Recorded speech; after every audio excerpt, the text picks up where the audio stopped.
Please give it up, Detroit, for Josh Johnson!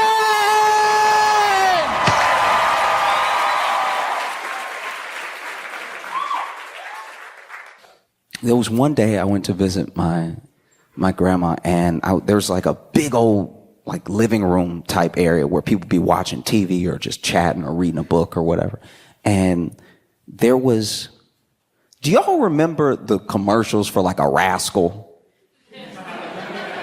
If you don't know what a Rascal was, it was some direct-to-consumer marketing that was going on TV where you were old and you were in your little chair, but they made it feel like a motorcycle. They made you feel like you could really hit that throttle on them, right? And then you could go off-road with the Rascal too. Like you could just be going over tree trunks and stuff like that without tipping and stuff. And so there was a guy who looked like he had a new Rascal, right? And it wasn't going fast for us. Like if you could walk, it wasn't going fast. But if you were in a wheelchair and you hit that throttle, you zooming, right? And so you could tell he couldn't really handle it because his head was back while he was.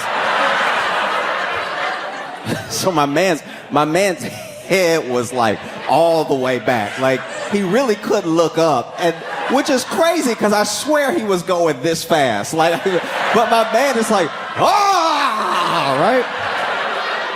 It was incredible. My man is just, you know, and I'm sure in his mind, you know, because everything slows down a little bit as you get older, and now you go in walking speed again, and you haven't been walking for a while. So now all of a sudden you're like, wow, this is what I did when I was back in my 80s, right? So, because I don't know how old he was, but he was dusty, right? He was, you know what I'm talking about. Don't do that. I'm not being mean. It's just, at a certain age, no matter who you are, at a certain age, once you hit those like 90, like once you get up in the 9 in the front of the number for your age, there's just a level of like, there's a level of ashy that is time. Y'all want to act like y'all know what I'm talking about, but y'all know that sometimes people get flaky. Okay, I'm gonna move on. Anyway, so my man is zooming, right? He like and then on the other side of this corner leading to the living room is this other guy who's like in a proper wheelchair, but it has like some little modifications. So I guess it's not a traditional wheelchair. Like he's not fully pushing it himself, but it looks like it has like some little levers on it. I don't know what it was, but it felt like a knockoff Rascal. Like it felt, you know what I mean? Like it felt like somebody sold him some damaged goods where they were like, no, it's a Rascal. It's like, I don't see the throttle anywhere. Just keep looking. It's a Rascal. And so he's going like really, really slow. And as they're getting closer, you know those math problems?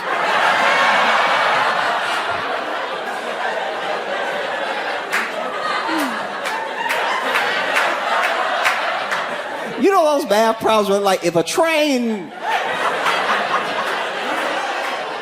you know what I'm talking about, right? If a train leaves Detroit at 5, going 60 miles per hour, and then a train leaves Louisiana going 80 miles per hour at 7 o'clock, when will they crash? Because then even in school, they'd be like, when will it crash? I'd be like, this is a dark, why can't it just be a delivery or something? You wrote the textbook and you putting crash. Now I gotta figure out when everybody's gonna die. I'm not even allowed to warn them in this scenario.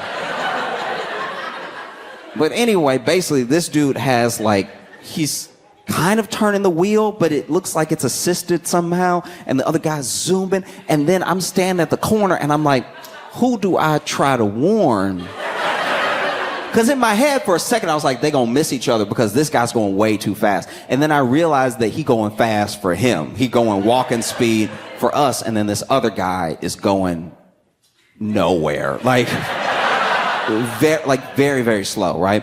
And then, I'm not proud of it, but it took me so long to make a decision because I was bad at math. It took me so long to make a decision that they did collide when they both got past the corner. The fast one hit the slow one, and he tipped.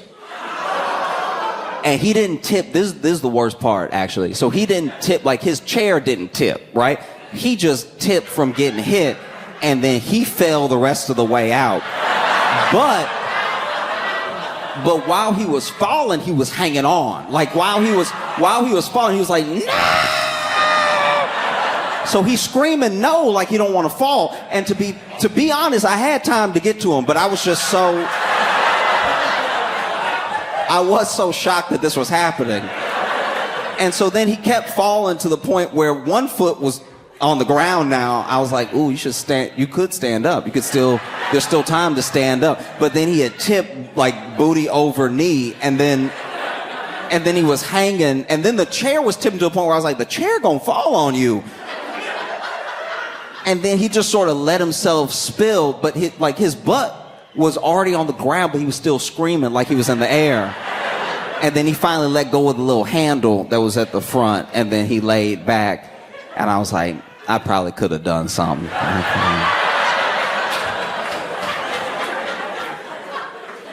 Because to be fair, it was going to happen whether I was watching or not.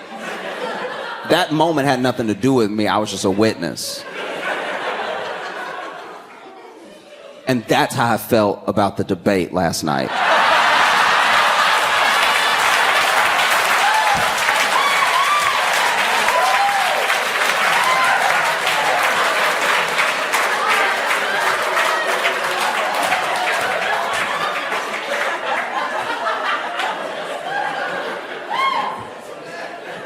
Because whether you watched it or you didn't watch it, okay, I watched the whole thing. I watched it top to bottom, and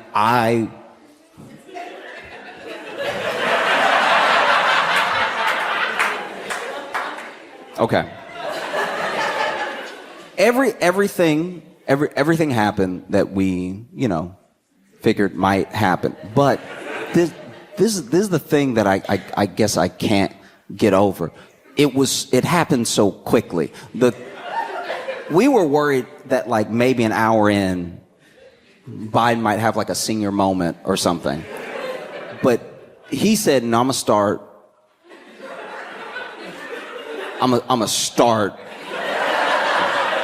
slow, and I'm gonna ratchet up.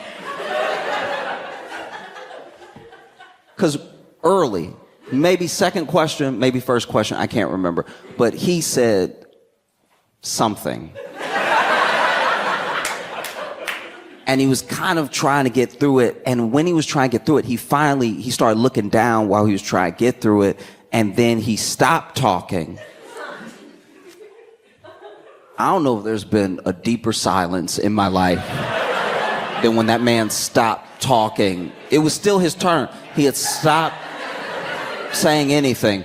And while he was not talking, I was talking. Like while he had been like, right? Like once he got here, when he was looking down, I was like, fall.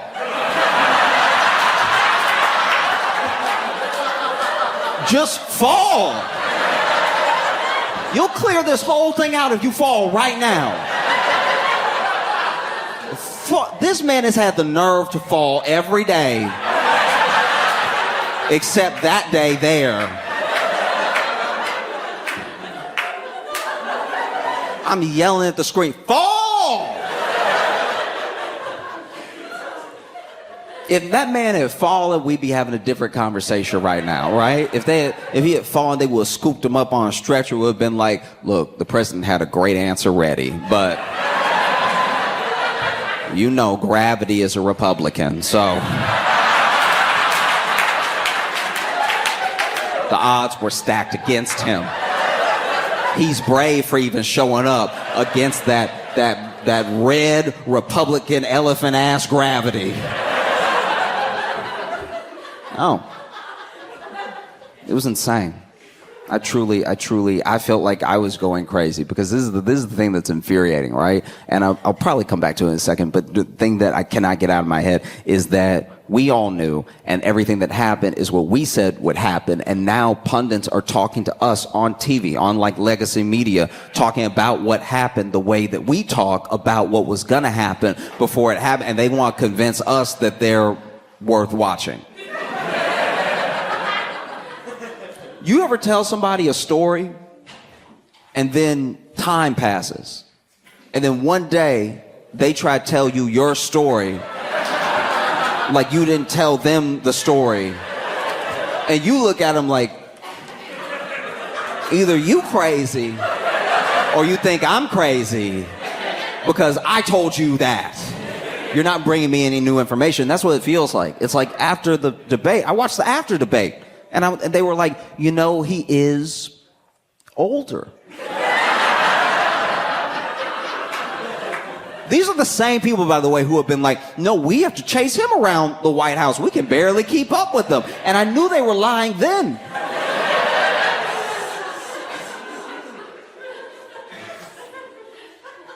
Because that's the thing. It's like he did so poorly.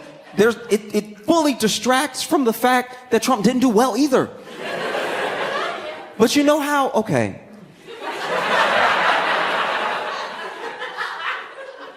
One time, I was with some friends, and we were headed to a party. We get there, and there's like two more friends that we're waiting on, and one of them is supposed to bring all the drinks, right? And one of my friends had already poured out a beer, was drinking his beer, and when we were stepping outside, because it was like an outdoor in front of the house sort of event, we're all on the lawn and everything, we see one of our friends who was supposed to bring the drinks, right, crash right into a light pole, right? And right when he crashed into the light pole, we all screamed, and a couple people ran over there, and then my friend who had poured the beer was like, oh my God, I dropped my drink, right?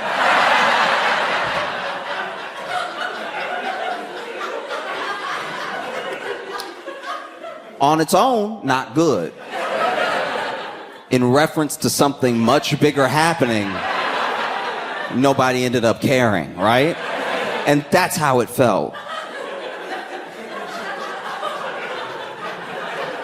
Like, it's insane. Like we are not crazy. We're not crazy, they're crazy. You know what I mean? We're not crazy, they're crazy.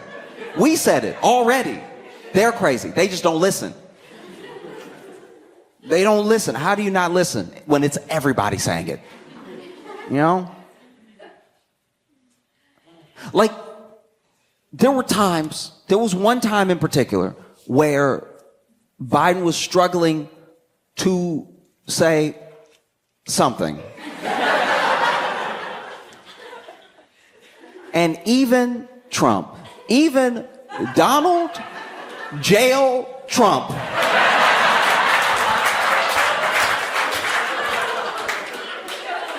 looked at Biden, and you could see it on his face. He was like, is this motherfucker all right?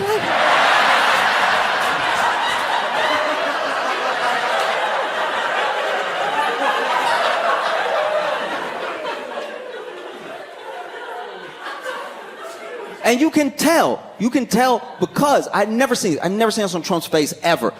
Trump had an actual eyebrow arc of concern. I've never seen him have that ever. He's never looked as phased to me as when he was looking at Biden next to him going, is it?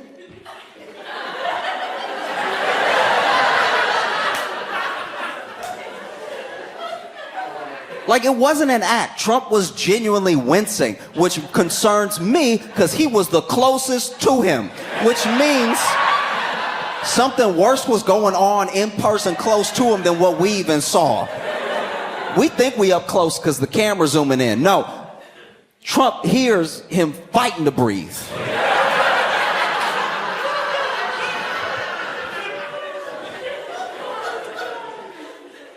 It felt so terrible. It felt like when you're a kid, when you're a little kid, and you get into it with another little kid, and they're bullying you, right?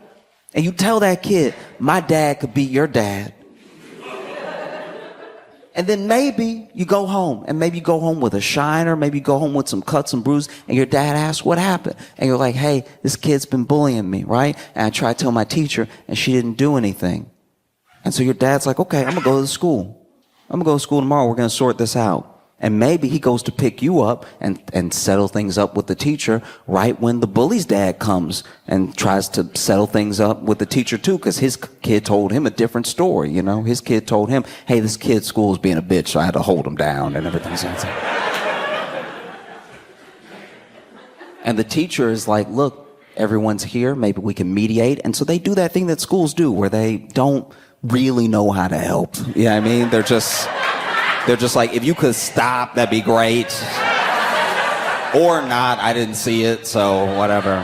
But don't fight, because we have a zero tolerance policy on violence. So even if you fight back, you're going to get expelled. You know what I mean? So then, now it's just you and this kid that you know bullies you. And then him and his dad teaching him his ways, and your dad teaching you his ways. And now they're outside, you know? And maybe your dad tries to have a heart-to-heart with the other dad, because both two dads of kids. And so he says to him, he's like, hey, look, can you...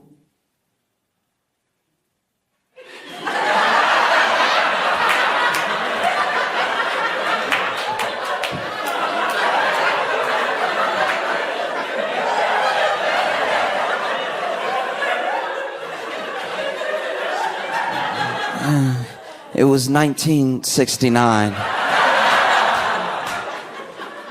And then the bully dad goes,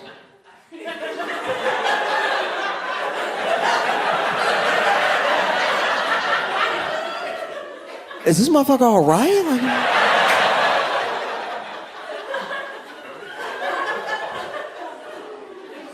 It felt crazy. Because we knew. And we didn't know this exact thing would happen, but we knew we didn't feel good, and we knew we didn't feel good for months. You know what I mean? Before there was ever a debate. When we just knew it was going to be an election, we didn't feel good. That should tell everyone something. Not feeling good about an election that isn't even going to happen for another year, because we knew who the contenders were early on, right? Some people tried to run the Republican Party and they got washed, right? But we knew it was going to be Trump, and we knew it was going to be Biden for a very long time, and we didn't feel good since last year. And no one took that to heart, Republican or Democrat. People did not feel good, right? You ever get cold feet a year before the wedding? Because if so, maybe you shouldn't do it, you know? Maybe they're not the one.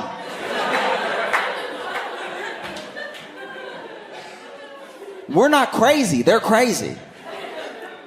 You understand that, right? Like, it's not us. It's not us at all. Because, you know, we have eyes and ears and we use them or whatever. And that's the other thing that really stuck out to me, is that, you know, no one really talks about Trump's performance because of Biden's, but Trump didn't do that well. There was a lot of like open lying to the point where where do you do in that situation? Like, everyone was kind of trashing the moderators for not doing some live fact checking in the moment. Sure, but what do you do when somebody lies that much, and how they lied, right? Because this is the thing. We found out last night that the tactics work. Trump lies fast. He talks so fast that when you hear the lie, you're like, but he didn't stutter, so it sounded kind of true. Like, I know it's not right because I was there. Because that's the other thing. He'll be lying about stuff that we were here. Like, we all remember him being president. We were here. So don't tell me it was different. I was then. And Biden, I'm assuming, is trying to tell the truth. He's saying something. But we found it that, like, you know, a fast lie beats an unintelligible truth.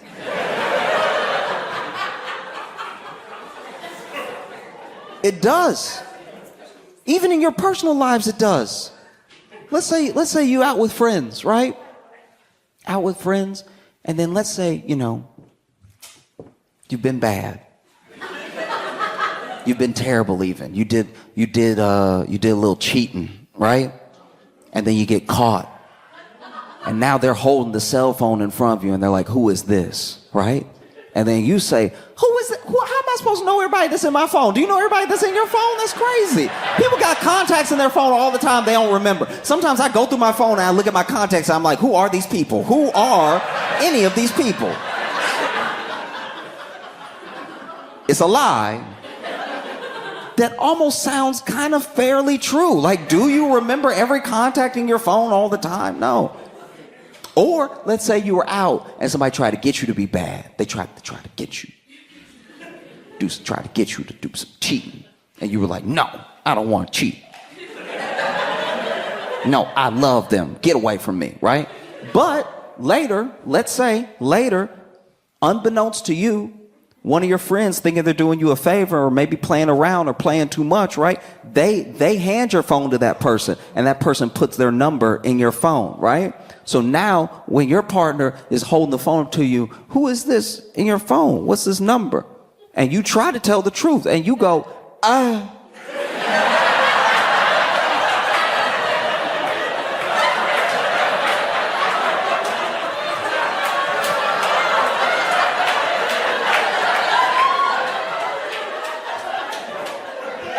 I said,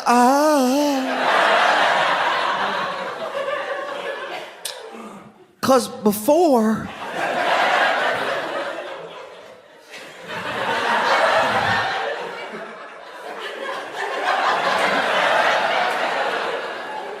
in 1969,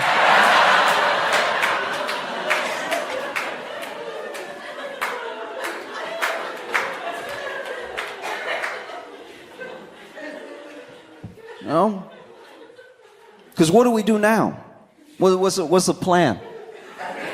You know what I mean? What's the plan? Are we just gonna move on like nothing happened? Or are we gonna just hope for the best? What's really the plan?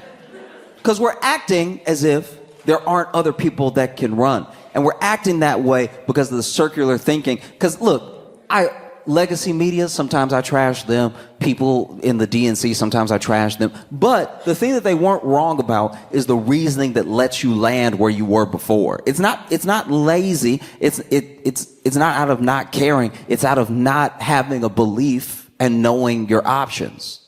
That's what happens. And it happened to both parties, by the way, right? It happened in both scenarios where there were people in the national conventions of these parties not really sure where to go from here. And so you go with what worked last time, even if it's not going to work this time, And I think it's tough. It's tough when you have something like that, right? Something where unequivocally we can all look at it and be like, yes, the man is old and maybe it wasn't his night, but this looks very bad and it does not inspire confidence in us. It doesn't inspire confidence in the people that we want to vote for this man, if nothing else, so the other man can't win, or because we really believe in the policies and the actions of this man, right? It doesn't help. And then you have people who are those could-be contenders, right? Because there's a conspiracy theory that I'd like to believe. And I'll share it with you, but I have no evidence for what I'm saying. There's a conspiracy that they wanted this debate. People in the DNC want this debate to be before the convention so that if he didn't perform well, there'd be time to rally behind someone else and replace him. I don't know if that's going to happen, but it looks like a setup. It looked like... looks like a setup if I ever seen one. Like, Because the idea that he was at Camp David prepping for this debate for a week and that they actually made him prep, because he was hoarse. Why is this man hoarse? It's because they had him really talking like he was going to be out there dunking on Trump instead of just giving him a week-long nap. Let that man rest. Y'all worked him so hard he showed up with a cold. set him up to fail, right? Because who else could it be, you know? Some people say Gavin Newsom. Gavin Newsom's a tough one, though, because then, right after the debate, Gavin Newsom goes up there and does a full-on Ron DeSantis. Because remember when Ron DeSantis was running against Trump, he just didn't want to say Trump's name yet. He was like, I'm not running yet or whatever. And then it finally got time for them to run and he announced. And then he had a little bit of momentum, but then he had to go toe-to-toe with Trump and he didn't know how to do it. So he got aired out in front of everybody, right? I think Gavin Newsom had similar ideas. He was like, look, I'm going to support the president this time. I'm going to be in everybody's good graces. I'll run in 2028, right? But if there's ever a time, it's now. And it doesn't help when he goes on TV right after the debate and tries to negate everything that we just saw. Because it makes me trust him less. You know what I mean? When they're asking him, how do you feel about his performance? I mean, he's like, oh, come on, everyone has an off night.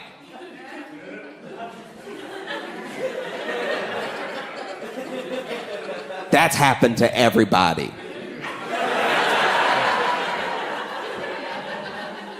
I've been alive for a while. That has not happened to me. You know? Or you get Gretchen Whitmer. Gretchen. You know what I like about Gretchen Whitmer? Gretchen Whitmer would be good because Gretchen Whitmer, they already tried to kidnap her. So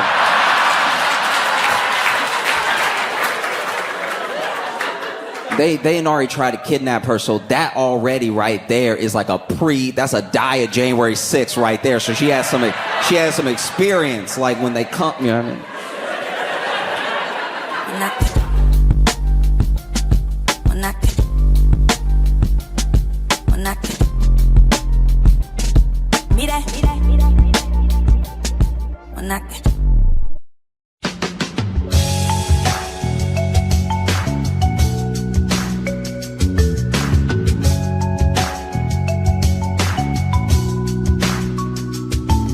Welcome to the Josh Johnson Show. I'm Josh Johnson, joined by my co-host and fellow stand-up comedian, Logan Nielsen. Logan, how you doing, buddy? I'm good, man. How are you? I'm very full right now. You very full? What were you eating? Both on life and this curry, and it oof. like all my movements feel off. It's really slowing me down. Did you eat like a lot of it, or is it just like a dense curry? So not only did I eat a lot of it, I ate it quickly because I knew we were going to record. And so then I was finishing up something else and then wolfed down these 2 bowls. And I mean, I really burned my mouth too. Like it was a trial. I'm sorry, man. I mean, I'm sure I'll recover, but also, woof. I would hope so. If you didn't, there's something very wrong with you. If your mouth never heals. You remember in Chicago, I know you do, but Blaze Pizza? Yeah. It's for people that don't know, Blaze Pizza is basically Subway, but for pizza. But also better. But better. You can't absolutely. do them like that. No, I'm just saying, but it's that general idea of you're going down a line, having it made in front of you, adding what ingredients you want, and then they put it in the brick oven right there. Yeah. And it cooks like that. That place, I was able to get into the habit of every time I went there, because they bring it right out of the oven, they call your name, and then you have your freshly baked pizza. And everyone, the first time they go there, they immediately dig in and burn the shit out of their mouth. So I started getting in the habit. I'd go there with new people, and then we'd sit down, and they'd all like start getting ready, and I'd go, nope, wait a second. It's gonna hurt. And I would just make everyone at their table just sit for a second. I'm like, trust me. You're gonna want to trust me on this. I've hurt myself too many times on the fresh pizza. You just put up a caution light right in front of their plate. I have a little timer, a little egg timer that I set for like 2 minutes. There's nothing Bing, that like in. makes you feel like an idiot more than burning your mouth more than once on your food. Because the first time is like, look, that could get anybody. All right, anybody can get got with that. Because it didn't burn your hand, so why would it burn my mouth, right? Yeah. But when you burn yourself that third time, you have to wonder, like, should I be able to vote? No, man, but you nailed it. It's like third time. But like the first time I went, I was like, oh my God, that's so hot. The second time was like, oh God damn it, I did it again. And then by the third time, you're just like, I need to learn. I need to be smarter than the pizza. Yeah. Because even when you pick it up, when you burn yourself that third time, you start to you really change your perspective on a lot of things. Like you've nailed it with the I need to be smarter thing, but I've also been like, how many more times am I going to burn myself? Like, because once I burn myself the third time, I'm like, I think I'm going to keep burning myself. I think I just don't know what hot is until it's been in my mouth too long. Right. Yeah. So no, do I understand temperature? Yeah. Now I always thought I knew what hot and cold were, but now I'm wondering, do I know it? Yeah. I mean, Blaze Pizza is well, that's even called Blaze. It warns you. Yeah, they tell you ahead of time. I'm sure this before Blaze, they were probably called like Robachinos or something, and then they were like, everyone is burning themselves. Everybody's immediately burning their mouths. We need to start calling ourselves. How about blister mouth pizza? No, 2 on the nose, a little gross. Yeah. What about char mouth? And it's like that sounds bad. Like a Pokemon. Yeah, and then they were like, how about Blaze? Blaze, there we go. Come on. Blaze sound good? Yeah. Sounds like an American Gladiator. Okay. All right. Do. Because our pizza will punch you in the fucking mouth. Because I'm telling you, man, I there's nothing. There are certain things that just truly, this goes without saying, but there are some foods where it is not worth burning your mouth for. Because I have burned my mouth at a Subway. Really? Yeah, I've never gotten anything from Subway, even after they put it in the oven, that stays hot enough to even burn me. Oh, dude, I don't even know what was happening. So the bread isn't bread, right? So the bread is already a lie. What do you mean that the bread isn't bread? The bread isn't bread, all right? The bread is coming through with falsehoods. The bread is coming through with lies. The bread is coming through with treachery. You really need to say more than that, though. What do you mean the bread is How am I saying more words and you're not understanding more? Because the more words you're saying are just synonyms. I mean, why? What do you mean the bread isn't bread? Is it artificial? Every country besides us knows that bread isn't bread. There are other countries where they've been like, hey, that's not a sandwich. Right. Don't lie to people. That I stand by that. It's not really a sandwich. Yeah. So then the bread is just an abomination. So then you get the bread, right? And the contents of the bread are so mysterious and elusive that I swear to you that I've had some Subway bread that did taste like bread. Then I've had other bread that was like, guys, this is glue. This is just bad. And so I got a Subway sandwich. I had them toasted. And then when it came out, it might as well have been magma. It would still look like bread, right? Right. But it was hot to the touch. It was still kind of soft, so it didn't toast. Like as hot as it got, it didn't toast. It almost like it was almost like it reversed back into hot dough, because I was just holding this soft. Put it through gooey. again. It'll just be flour and egg. Yeah. I feel like if he had put it in for 2 more minutes, it would have just been a bunch of yolks on top of some lettuce. And so then I'm holding the Subway sandwich. Do you even use eggs in bread? Oh, do they? I don't know. Maybe I'm just talking crazy. No, I the feel one like they use one egg because the flour. Because the flour. All right. Well, I was trying to help you, but no. I'm gonna move on.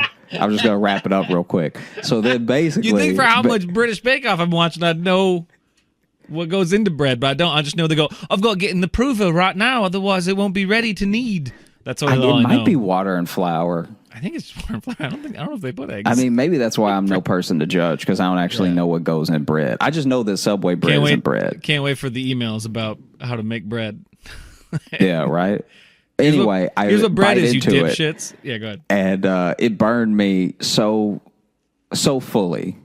It burned me. It was one of the first burns that I got of food where I actually tried to spit it out. Because you know how when you burn your mouth, you try to you almost cough out the steam because you're just like all that stuff. And I didn't do any of that. If you close it in, it gets hotter, so you have to just leave your mouth kind of open. Right. Give it a little steam shoot. I didn't do any of that. I bit it, burned myself, and then just let it fall out of my mouth. And it took way too long to fall out of my mouth. This was not bread. This is insanity.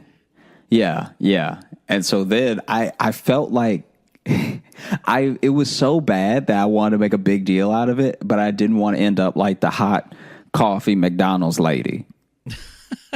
You know what I'm talking about? Remember they handed her the hot coffee and she burned her whole midsection because the coffee was dangerously hot. Yeah. That's what it felt like what this bread was. It was you shouldn't be serving bread at that temperature. Right. All right. So then already that was your first mistake. Then you didn't even give it a second to cool. You just cut it and handed it to me. And I could feel how hot it was through the paper. And I was like, he just served me hot metal. And so then, it was my fault for biting into it, but I immediately tried to spit it out. But it was coming out of my mouth too slow. I feel like I burned. I did just burn my tongue and the roof of my mouth. I burned 3 lip hairs, 3 mustache hairs came with it. Just got singed on the way down. Yeah, you smell burnt hair now. Yeah, because the bread touched your face. Oh, it was bad. That's interesting though. You bring up the hot coffee McDonald's lady, because that's always one I love telling people about, because everyone just knows it as some idiot burned themselves with coffee and then sued McDonald's because the coffee was hot. It's that's not what happened. She got 3rd-degree burns and went into shock.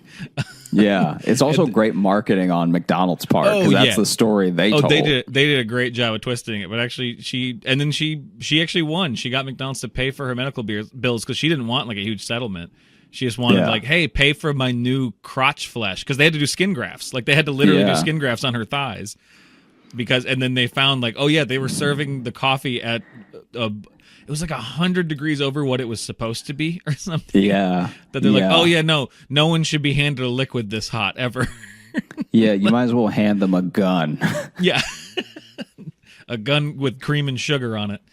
And and so she was in the hospital for a couple weeks, and then she sued McDonald's to be like, "Hey, can you help me? It's my skin," and she won. So really, it's a story of a lady beating a corporation with her singed thighs. But you may have to cut this. I'm just telling you now. Okay, great. But it is as terrible as what happened to her was, and McDonald's really put her through the ringer to get that money. They did not make it easy. It was a long, arduous thing. But imagine it to me, in a very removed way, it feels like when my friend's place got robbed and they had insurance. So then the insurance covered a lot of stuff, but in order to cover some of the stuff that got robbed, they just basically got money to buy new versions of that stuff. So they ended up having a new, better TV for the TV that got stolen, and new window panes for the window panes that got broken and stuff like that. And I'm just imagining what it would be like to win that settlement and get a whole new pussy.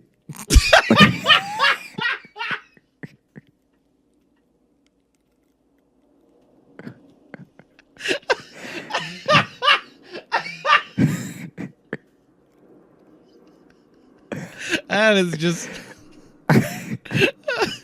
you took me on this kind of little walk. I was not expecting it to end there.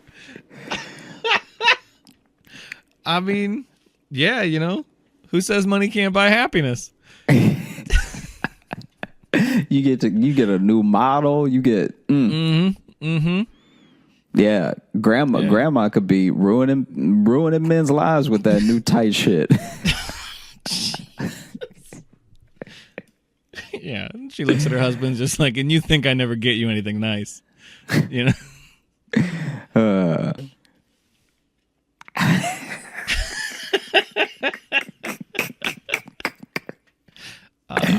It's even worse if the pussy shows up in a box, you know?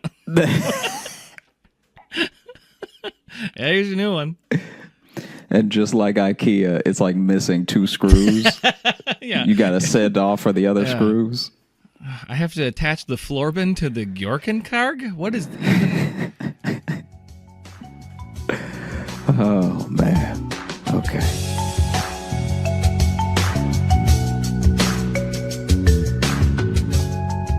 So I have a question for you. Yeah. Do you believe in any sort of like clairvoyance or like being able to see the future or have influence in any way on predetermined events, you know, like premonitions or horoscopes, any of that stuff? I mean, not really. Like, I don't necessarily think I don't believe in psychics necessarily, but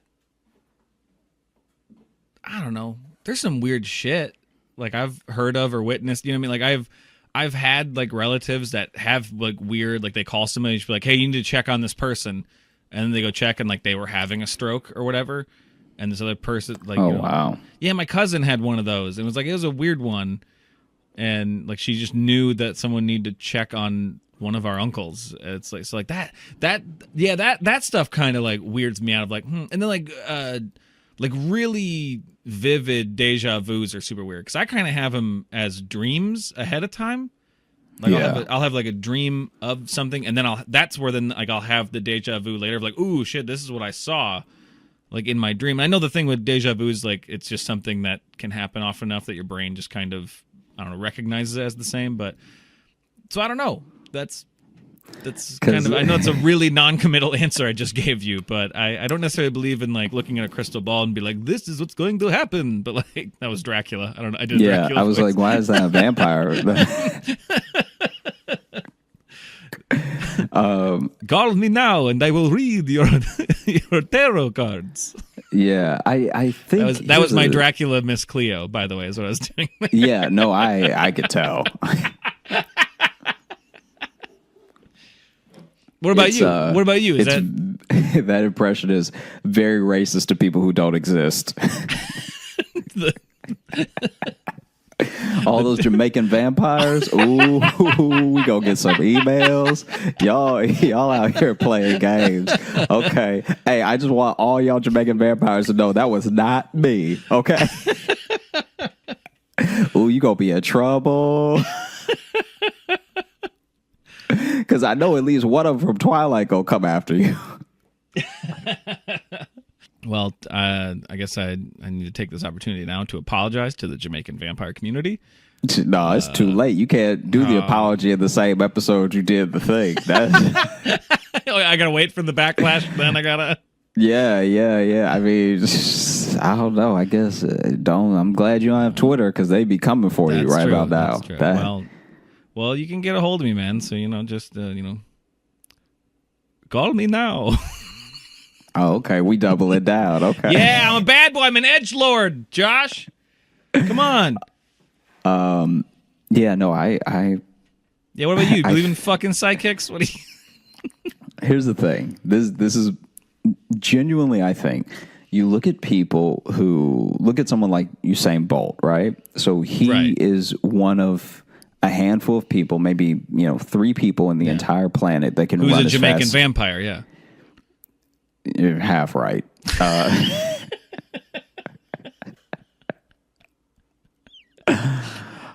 It was funny that you immediately then brought up a Jamaican person. Yeah, no. I haven't disagreed with the way that you've been pulling these through lines together yet. I'm just saying. One day there's gonna be a reckoning, and you're gonna have to sit there by yourself because I warned you. Yeah, but my dying words are going to be really great. They're going to really tie everything up in a bow. So, Okay. just saying. No, I What look about at, Usain Bolt though? What were you saying? oh, I just look at him and people like him, and we can accept that out of all of the people on the planet, out of like, what are we at now? Like 8+ billion people on the planet. That only Is it 8? those. I thought it was like 7. I thought it was still 7 too, but I think we crossed over to 8. I could be wrong though.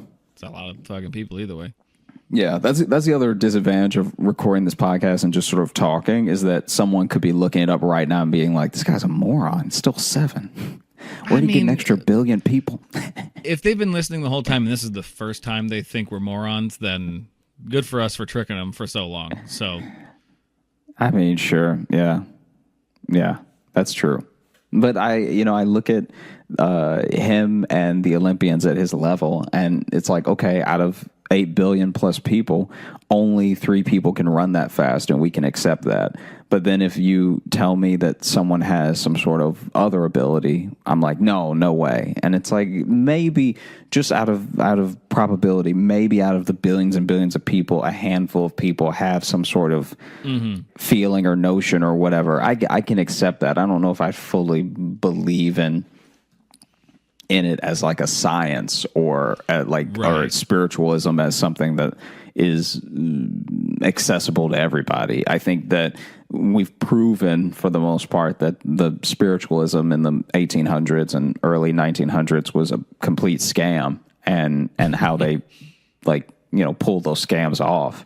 But I do think that there are little things I have heard, kind of like what you're talking about with check on this person, and then it turns out they were like, we do have little shared experiences of like, and maybe energy is the wrong word, but we do have that about each other. It's like that feeling when someone's staring at you and you can just feel it, even though they were behind you and you had no reason to see them.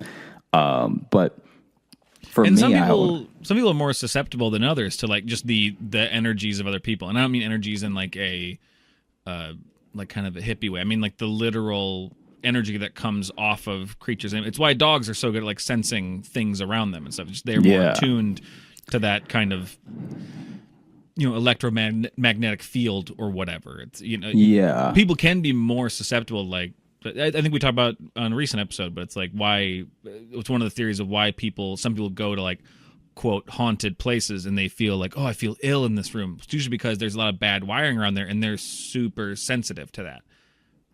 Whereas someone else may not feel it. Sure. So, I think those types of things are possible. I imagine I'd like to think that there's somebody out there who has those sorts of like feelings, like clairvoyance and stuff. But the thing that they can always feel is useless. Like they're just like, oh no, the guy on the bus next to me is about to fart. But then the bus is too packed, so they just have to sit there for the fart. That's the only shit you can predict. Like that's gonna suck. Yeah, that's what I mean. All you can predict are little inconveniences from people. Yeah. Oh, that lady's about to sneeze. I should back up. Hey, well, in this day and age, that's life saving. Yeah, it could be. You have no idea. My aunt Debbie predicted what time I'd be born at. What? Yeah, my mom went into labor with me and dropped off my older brother with my Aunt Debbie quick, like when they were going to go to the hospital. Like she just started having like the beginning contractions, and they're just like, well, all right, let's go there. And then just out of nowhere, my Aunt Debbie said, that baby's going to be born at 9:35. And I was. It's a real thing, and it's because of that. No, my mom, I every believe year, you. every year on my birthday, my mom calls me at 9:35 a.m. because I'm the only one that she like knows the time I was born, just because. I mean, it's written down elsewhere, but my brothers, I just don't think that one just sticks in everyone's head because out of nowhere, my fucking aunt just lobbed this amazing, full court shot. 9:35 buckets. Turns out your aunt was also like a midwife, so she just can tell from the contractions, like, oh, this is gonna be a 3-hour baby. It's gonna take a while. Is that the spinoff to 90 Day Fiance? Is 3-hour baby? But yeah, so like that. That's fucking weird. Yeah, I have nothing more to say about it than that's fucking weird. Was that just a really lucky shot? Maybe. Did something tell her 9:35 in her head? I don't know. Never really asked her. I wouldn't even want to know. I wouldn't even broach it. She might accidentally tell you how you die or something. You don't even want to know. Would you? That's a question. That's one that always comes up with people. If you could know about your own death, would you want to? Like, if you knew when you were going to die. Yeah.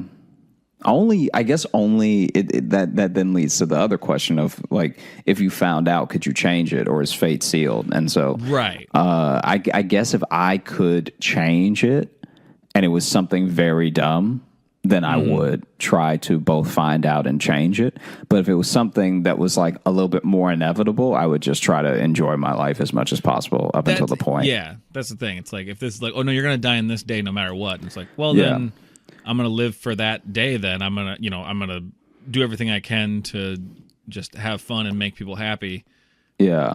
But if someone was like, and I don't got to worry about really saving money, because if I know what day I'm going to die, you're going to die at this club. It's like, oh, I just won't go. I already don't like clubs. They're too loud. Who dragged me there? That's like, the prediction is of a place I don't like going. Like, I don't even like bars like that. Why'd I go there? Yeah. Yeah. It's funny that you mentioned your aunt, because I knew a kid in high school who in front of me. So I guess his parents were there, and I feel like this was for science class or something, the reason he was asking. But he was like, Mom, what time was I born? And she was like, you were born right at noon. And then he was like, okay, AM or PM?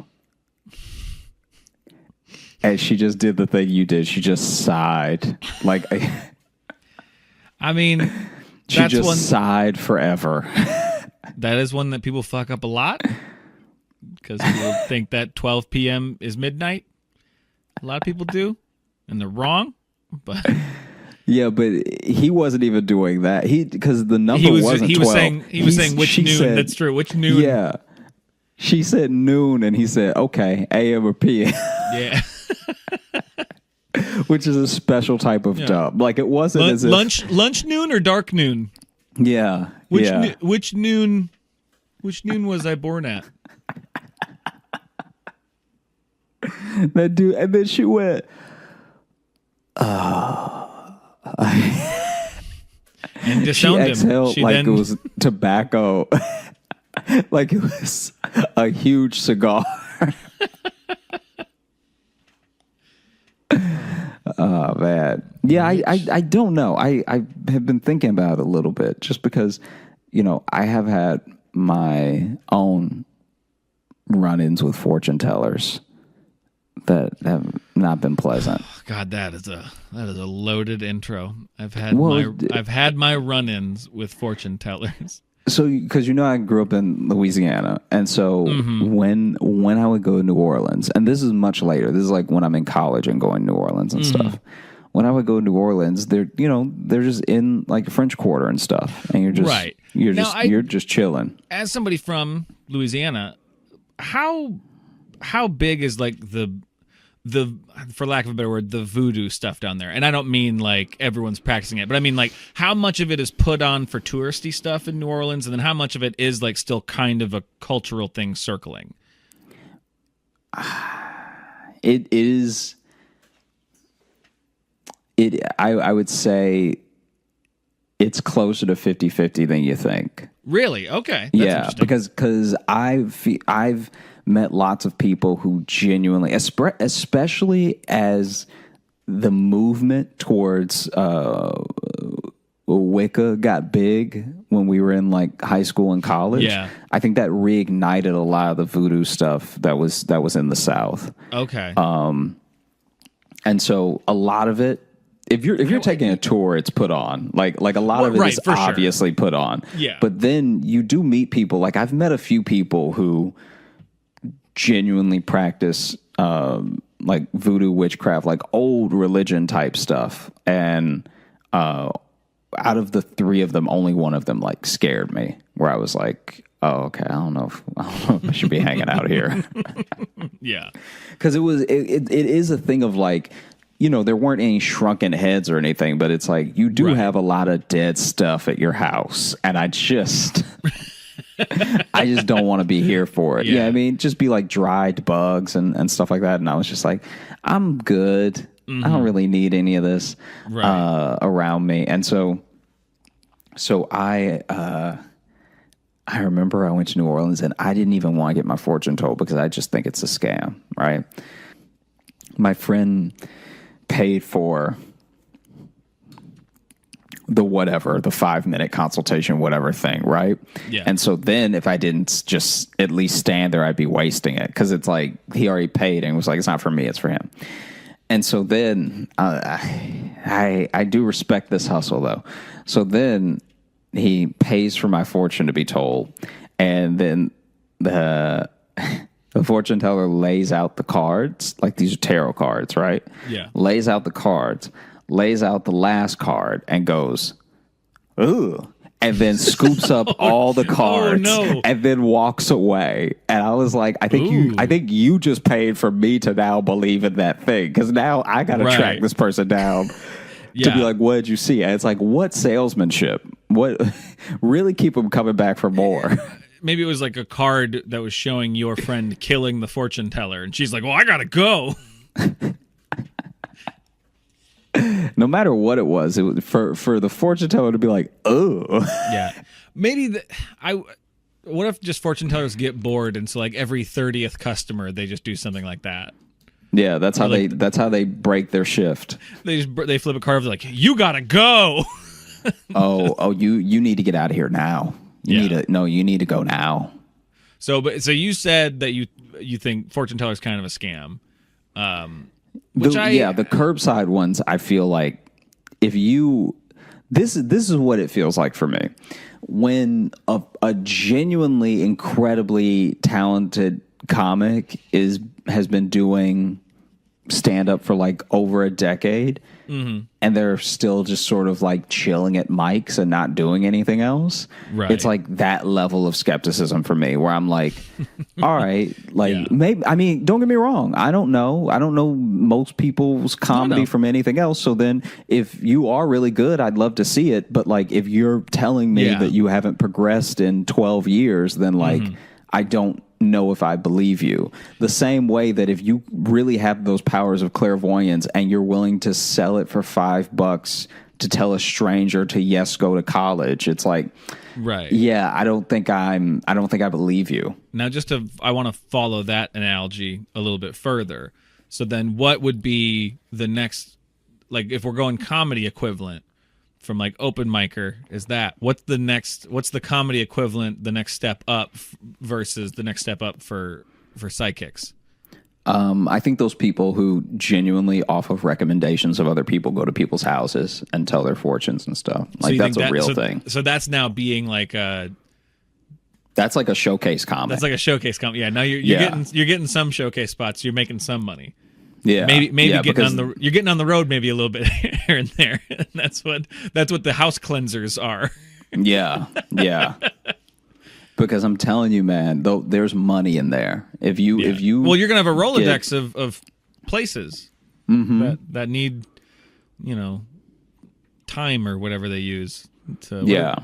What is it they mostly use to? Is it that? Oh, I think it's time. Yeah. Time, right? And Sage, that's what I was thinking. Yeah. But then after that, it's the same as comedy. Then after that, it's identical. It's like you get your own show, you get a national tour. Yeah, maybe a Netflix special. Yeah. And then you've kind of burned yourself out.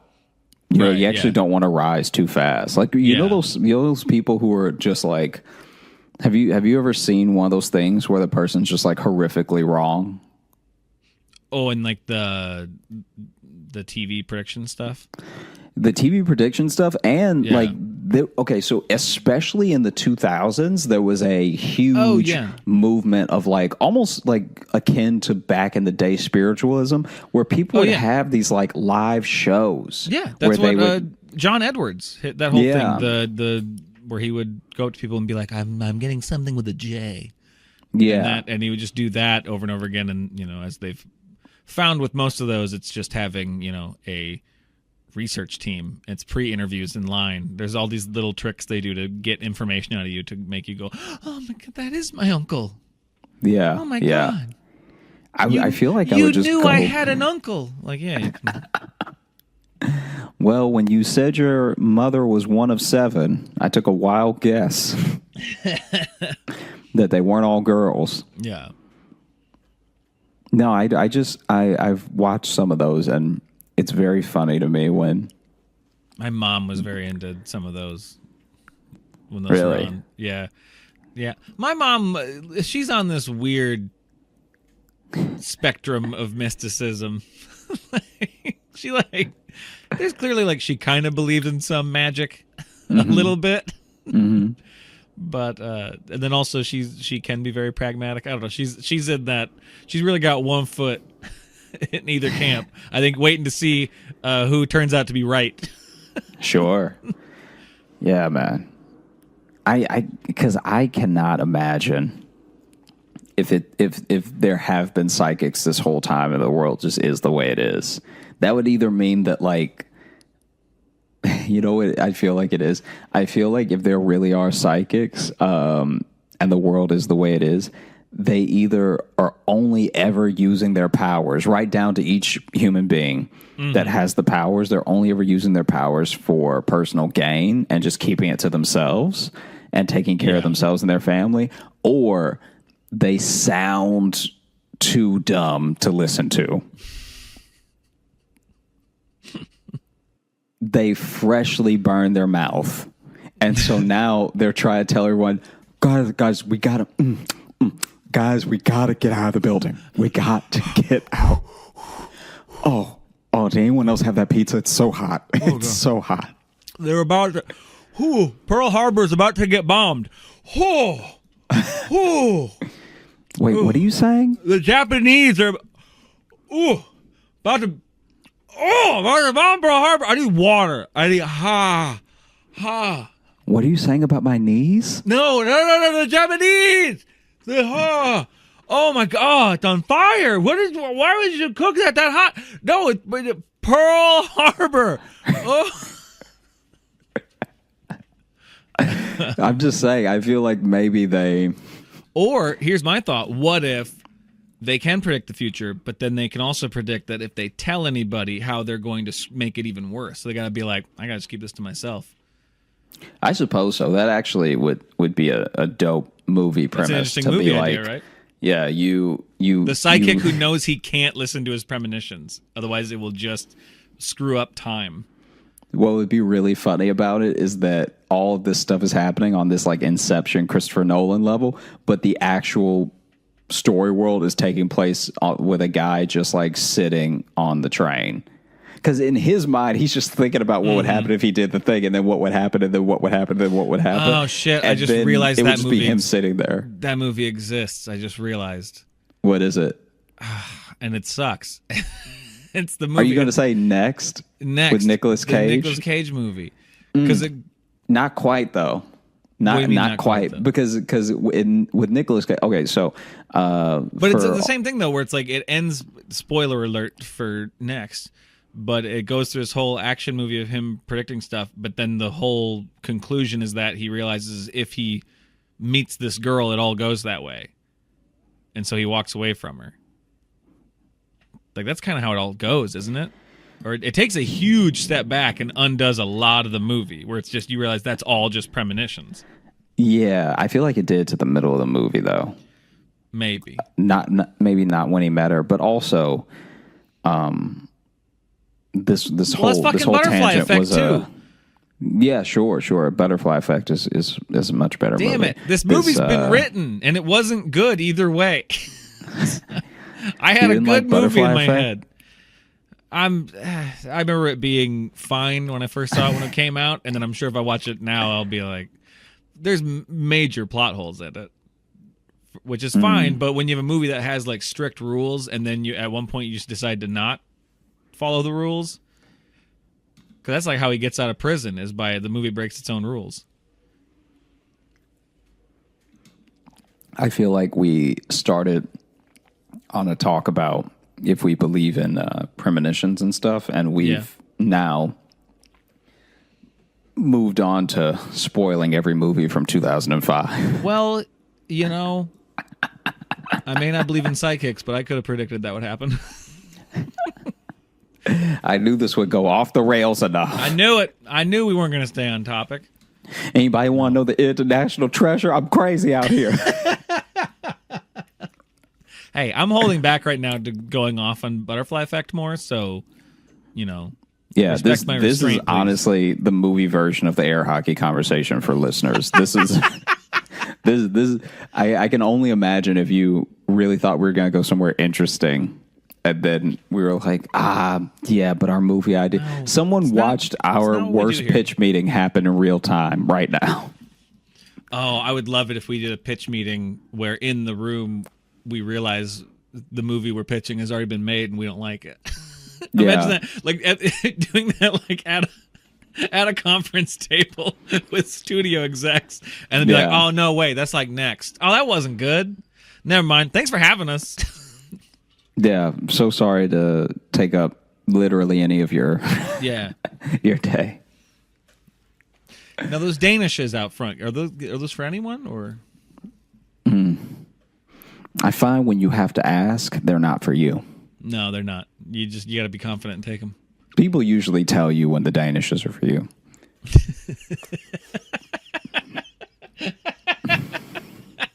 I don't know. No, I've just never been to a place where I could have the Danishes and no one told me. Yeah.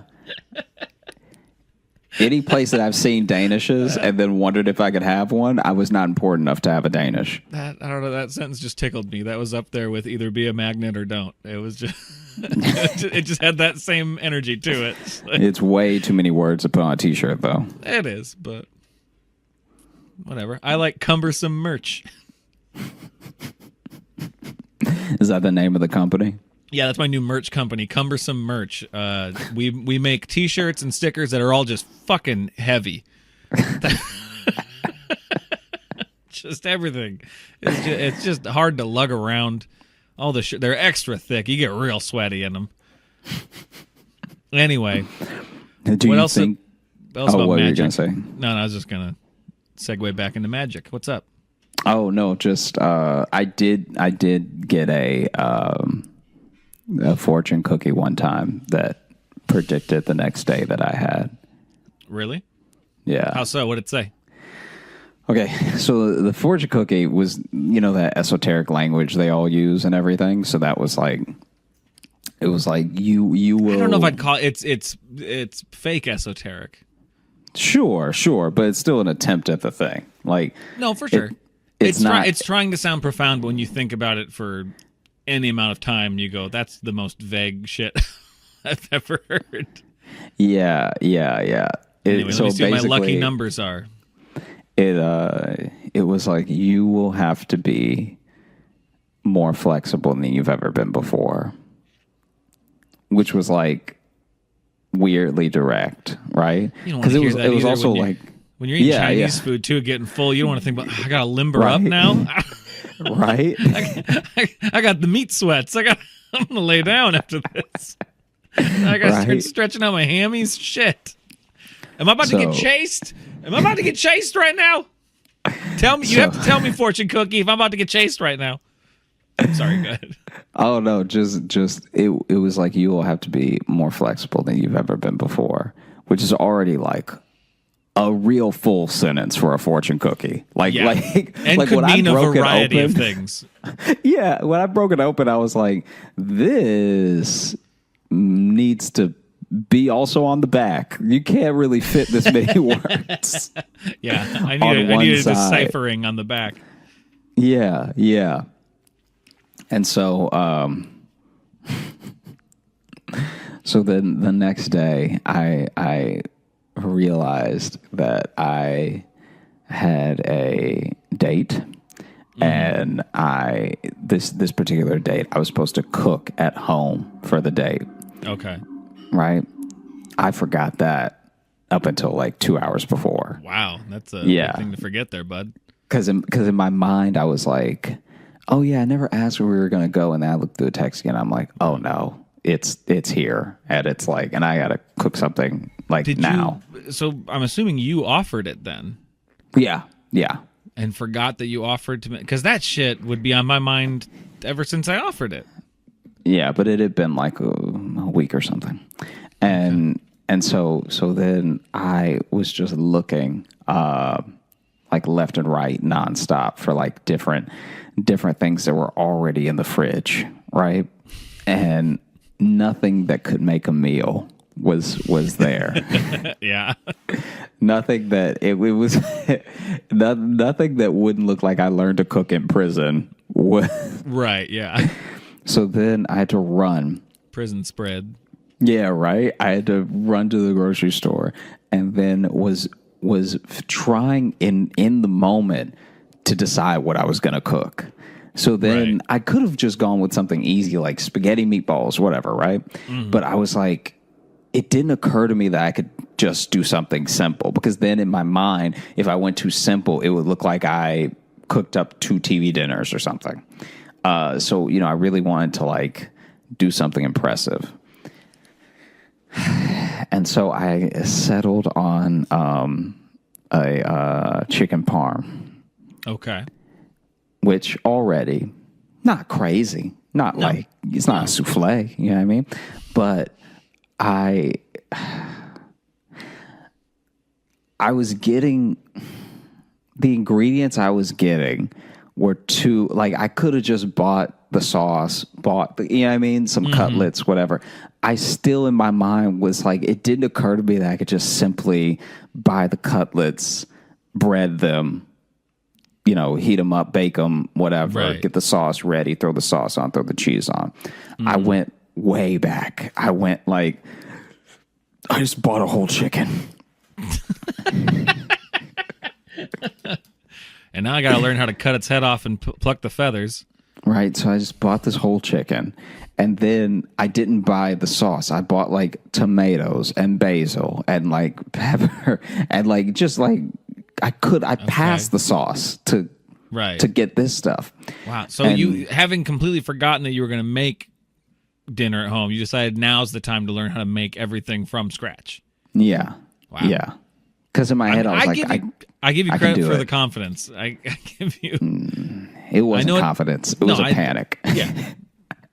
I was trying to dress it up for you, but I've never in a panic bought a whole chicken. What do I? Oh, I guess this. So I admire how unearned confident your panic attacks are. And so I rushed back home, and luckily it's not like too far, but I've burned 30 minutes, so now I have an hour and a half, which already does not seem like enough time. Doesn't leave a lot of room. Yeah, to get this whole raw chicken in any form of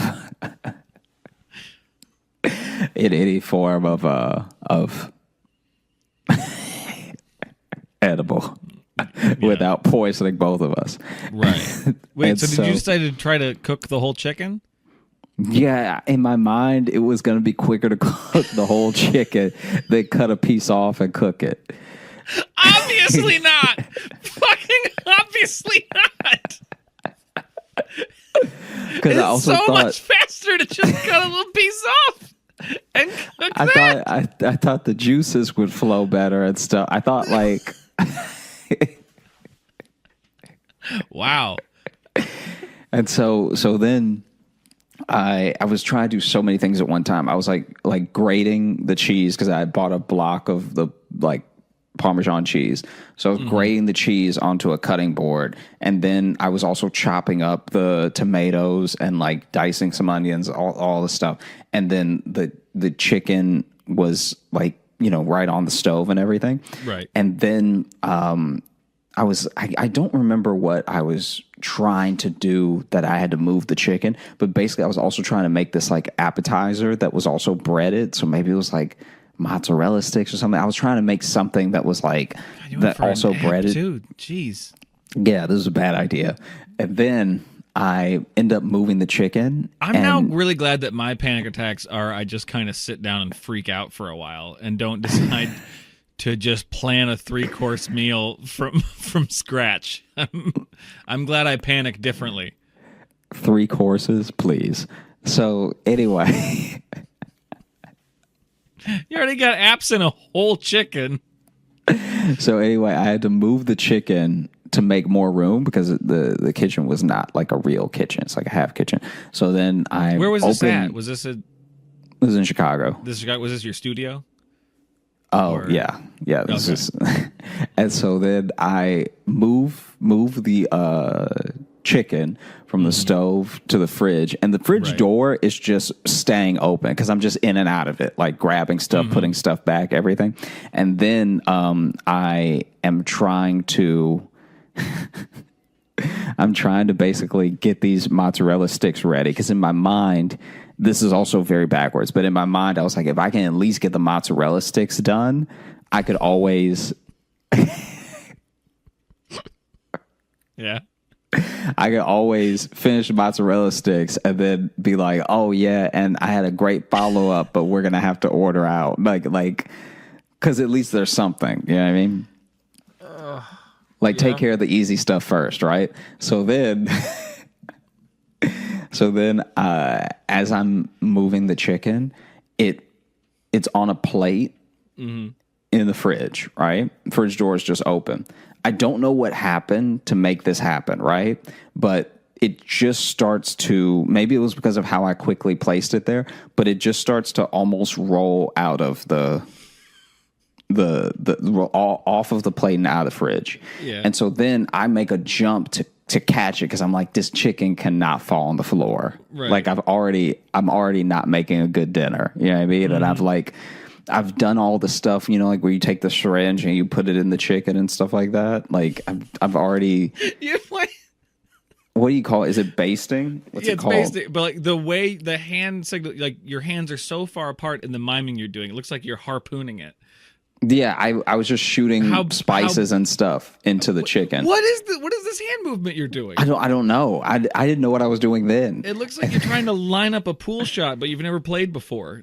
Like, and so basically, it starts to roll off of the plate and out of the fridge, and so I make this move to catch it. So I catch it in my left hand, and I'm leaning to keep standing where I am because I didn't jump for it to hit the ground because I felt like it would still either fall on my face and I would get like raw chicken in my eye, or it would just hit the floor. So I'm holding the plate with the chicken on it. Then, for whatever reason, once again, I cannot explain why this happened, but I think it was because as I was making the move to put the chicken in the fridge, I was also pulling the oven door down to put the mozzarella sticks in. So now I've got my chicken in my left hand extended out to one side, and the oven door is continuing to fall. Now, like I said, I've mentioned this in previous episodes about my studio. My studio was not made for people to live in, okay? So if you pull the oven door all the way down, it like that is the kitchen. Like you now have to step over the oven door to like move around, right? Yeah. So then I think that's a lot of studios, a lot of small apartments. They just have like here's a tiny kitchen. You can do one thing at a time. Yeah, and so then I catch the oven door with my foot because I'm still trying to keep like room for myself in this general like kitchen area. And so I'm holding the mozzarella sticks in my right hand. I'm holding the raw chicken in my left hand, and I'm holding the oven door up halfway with my right foot. And then I thought to myself, wow, the fortune cookie was right. And then I dropped all of it. I forgot how this fucking started. I'm gonna be completely, and you just tried to blow past it. I'm just like, yep, I had to be very flexible. Anyway. Yeah. I mean, I ended up dropping the chicken on the floor. Okay. Yeah. So then I'm now past sidekicks and fortune cookies and anything. How'd this date go? I mean, not well. There was nothing to eat. Not. Did you even get the mozzarella sticks done? No, it looked really bad. It looked really bad. It looked like I shot a bunch of mozzarella sticks in the face. Because I don't know how they get mozzarella sticks to close. Yeah. Like mine just looked like 2 dry logs with all the mozzarella seeping out when I pulled it out of the oven. Okay. You did breading around them and everything? The breading was what held. So, you know, the breading was holding like a log, and then the mozzarella just seeped out, and it... Okay. Did you cover the ends, or did you just roll it on the sides? I don't remember what I did, but whatever I did was wrong. I mean, I don't know why I'm asking. I don't really have notes to make it better. I'm just trying to... Yeah. I mean, when I pulled it out, it was really bad. Right. Yeah. Okay. So how do you feel like you could have better heeded the fortune cookies warning? How do you feel like you could have used that warning of tomorrow you'll have to be more flexible than you ever have been?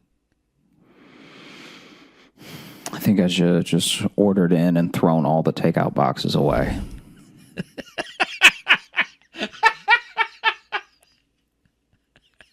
I should have just lied. Yeah, 100%. Is what I should have done.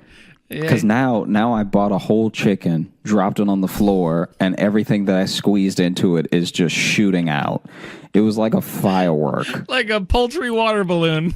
Yeah, because it hit the ground too hard, so then it just exploded in my kitchen. So that's the other reason I didn't get anything else cooked, was because I spent that whole time that I had left cleaning up the walls and the floor, because I was like, even if I cook the most amazing chicken parm now, it's going to smell like raw chicken juices all in my kitchen. Oh, man. My favorite thing about doing this show is how we can start with any topic, of even starting with mysticism, the idea of premonitions and psychics, and it still ends with you just dropping shit. I didn't even know a chicken could do that. Like, you would think the chicken had way more holes than the one that I was putting all the juices into. Right. Because it legit it was like someone put a stick of dynamite in it, because it, like, obviously it didn't explode where there was like a chicken wing over here and a thigh over there. But hey, if anyone would find a way to do it, it'd be you, bud. But dude, when I tell you, I could swear that I dropped it from like maybe slightly above waist height. So it's not like I threw it down or like I was holding it up and it spiked it in victory. Yeah. And the way that it shot, like just turmeric and like chicken stock juices all over the drawers. Mm-hmm. Like my sink wasn't like I had to clean my sink because it, like, some of it like was it got everywhere. It got like in the fridge door because the fridge is still open. So now there's chicken juices. The fridge door. I was so angry. I was so upset because at the moment that I caught everything, I really felt like I was styling on life. Right. Because it's like, ooh, I caught the chicken. I got the mozzarella sticks. In my other hand, I got the oven door. Like, I felt like, I felt like a single dad. You know what I mean? Yeah. Really, just doing it all. But then juggling all the responsibilities. I dropped the chicken and got chicken juices on my knees, and then the mozzarella sticks burned out. Like they just leaked immediately. Right. And so then I just had a bunch of chopped tomatoes on a cutting board next to some Parmesan. And a sheet of melted mozzarella. Yeah. I didn't even have, like, if I had lettuce, I could have made like some sort of like caprese salad or something. but I didn't even have any lettuce. I didn't think to get any. Well, I think that settles the debate. Fortune cookies are real. Yeah. It's actual magic. He should have been more flexible. He needed to be. All right. Mystery solved, I think. Yeah, if you ever get a fortune cookie that's like a whole sentence, you should burn it. Yeah. Do you think that solves it or just gets it out of your mind at least? I would be interested in what burning a fortune from a fortune cookie would do. Well, I mean, probably nothing since they were just something invented by a guy in San Francisco. But and they have no ancient mysticism wrapped up in them at all. Sure, but I'm just saying, maybe if I burned it, then, I would have been able to at least throw together some hot dogs. Why, you think that would have made the date go better? I think having Is it she came over to your apartment? Any food prepared would have made it better. I don't know. For me personally, I'd rather know someone screwed up trying to make something good than if I got there and they're like, "Yeah, I made hot dogs," and I'd be like, "Okay, really? Would you rather? Yeah, have a hot dog or not eat? Those are your options at 7:00. Well, no, we can always go somewhere. Yeah, so we can always go somewhere. I'd rather do that than have apartment hot dogs with a person I'm trying to get to know. How are apartment hot dogs worse than you said that like they're worse than like baseball stadium hot dogs? When you're going to someone's apartment expecting dinner and that's what they have, that's just a letdown. Because you don't even have to like cook those. Can I tell you though? Can I tell you right now? Look, I'm just trying to be honest with you. Let me tell you right now. Go ahead, you sound a little bit like a gold digger. Okay. Oh, okay. All right. Because I'm out here trying to do my best. Okay. Yeah. And you're throwing chicken to the ground. Whole chicken. All right. Yeah. I already told you. So yeah, you bought the whole chicken. You had no idea what to do with it. No, see, this is how you get and you do that, and you try to vamp to find something to say back because I'm right. I'm right. You're not right. You screwed up by buying a whole chicken and having no idea what to do with it. That's on you. That's your fault. Look, all I'm saying is if I attempted to cook you a nice dinner, right? Then you want to come over to my place and scoff at my apartment hot dogs, as you call them. I wouldn't scoff at them to your face. I'd eat the hot dogs and be polite, and then we'd never go on another date unless you were like trifling. Unless we really hit it off, Josh. We could really hit it off. You're trifling. Yeah. Yeah. Yeah. Because I'm out here doing my best. Okay. I hope you like your dry mozzarella sticks because apparently your standards, I can't meet them. So let me give you what I got, which was the crispy, burnt, breaded part of the dry mozzarella. To go with my floor chicken. Chew on that. Yeah, you really got me, bud. You really dunked on me by making me eat the food you fucked up. You really got me. You really got me with that conclusion there, buddy. Yeah? Oh, you think you're so high and mighty? Eat this horrible thing I made. Yeah. You're a bad person. What does that even... I don't even know what you're trying to prove. Yeah. No, in real life, the date was fine, especially after I explained what happened.